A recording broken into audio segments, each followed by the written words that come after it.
Affaire conclue, la vie des objets s'intéresse aujourd'hui à un service à coquetier Longwy datant des années 50. Ces coquetiers vintage ont donné des envies de petit déjeuner à tous nos acheteurs. C'est assez moderne comme décoration. Oui. C'est très joli, je trouve. C'est chic. graphique. Et c'est Diane qui a tué dans l'œuf les velléités d'un Julien un tantinet motivé. Bravo, Rémi. Merci beaucoup. Merci à vous. Grâce au savoir-faire d'un maître de la céramique, nos coquetiers en faïence ne resteront pas en chien. Revenons sur l'expertise de cet objet apporté par Rémi, 21 ans, venu de Braine-le-Comte en Belgique. Je viens donc apporter un coquetier, je pense datant des années 40-50, sachant qu'il a appartenu à mon arrière-grand-mère. Ce petit service vient de Longwy, bien évidemment. Voilà. Il y a quand même un vrai caractère 1950-1960. La couleur, le jaune, très à la mode. J'ai vu qu'il y avait des petits manques à l'émail. Oui. Qui atteste effectivement son ancienneté, il a servi. Alors, vous diriez combien, Patricia? Alors, l'estimation, 80 €. L'originalité de ce service va-t-elle pousser nos acheteurs à aller à la chasse aux œufs? Bonjour, jeune homme. Bonjour, jeune homme. Bonjour. Je trouve que ce service d'œufs à la coque est hyper actuel. Ils ont des couleurs très originales, ça correspond tout à fait au goût du jour et je les adore tout de suite. Ils sont tous en bon état, les coquetiers? Oui. Il y a quelques éclats là sur celui-ci. Après, je pense que c'est réparable, les éclats de faïence. Oui. Une salière. Les défauts que je vois tout de suite ne me freinent pas puisque je vois que c'est réparable. Donc allons-y. Et on va commencer à 10 €. 15, 20, 25, 30, 40, 50. 60, 65, 70. 75. Ça fuse, tout le monde surenchérit. Moi du coup, je reste en observatrice et je regarde si je vais pouvoir faire une enchère. 80. 85, 90. 95, Il y en a combien? 6? 6, On a des pas d'enchère qui restent très petits, on monte de 5 en 5. Il faut rester vigilant parce qu'il ne faut pas s'emballer non plus sur un service de coquetier du quotidien. Donc on est où? 95. 95. J'aime bien les œufs, mais quand même. 95 chez moi. Et 100 avec moi. Voilà. Non, j'y vais pas, moi. Bon, on peut faire une affaire conclue à 100 €. Ah bah parfait, venez me serrer la main. Bravo, Rémi. Merci beaucoup. Merci à vous. Heureusement, ça se passe comme j'en ai envie. Le lot est pour moi et à un prix raisonnable qui va me permettre d'engager une restauration.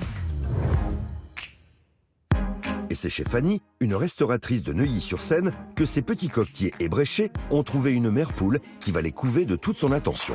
Alors, il y a un peu d'émail qui s'écaille, donc je vais infiltrer de la colle dans les trous. C'est de la cyanolite très liquide. Ça permet de bloquer l'émail dans la pièce pour éviter que ça s'écaille davantage. Voilà. Alors, ça, c'est une pâte que je fabrique moi. Elle est à base de colle et de talc.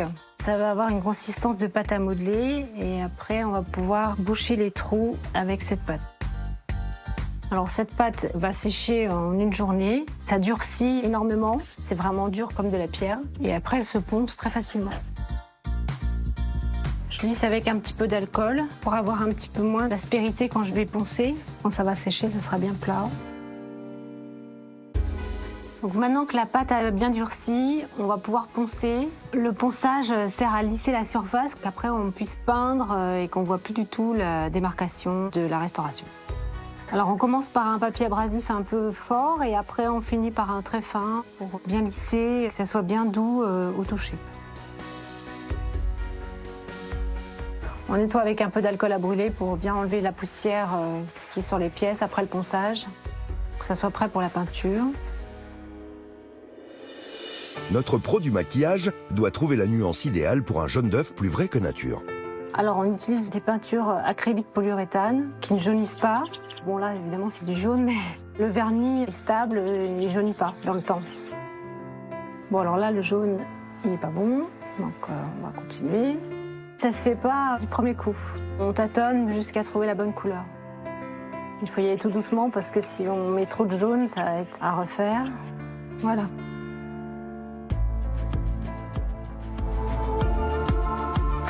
Alors on utilise l'aérographe pour que ça soit bien uniforme et ça fait un rendu exactement comme une pièce émaillée. On ne voit aucune trace de restauration. On a l'impression que c'est la pièce originale.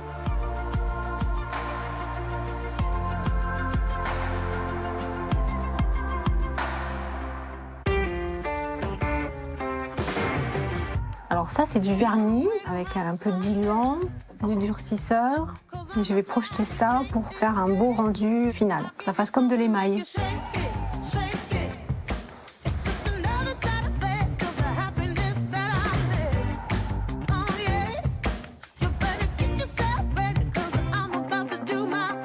Bonjour Fanny. Diane. Comment ça va? Très bien. Bon, ça a l'air magnifique. On voit plus aucun éclat.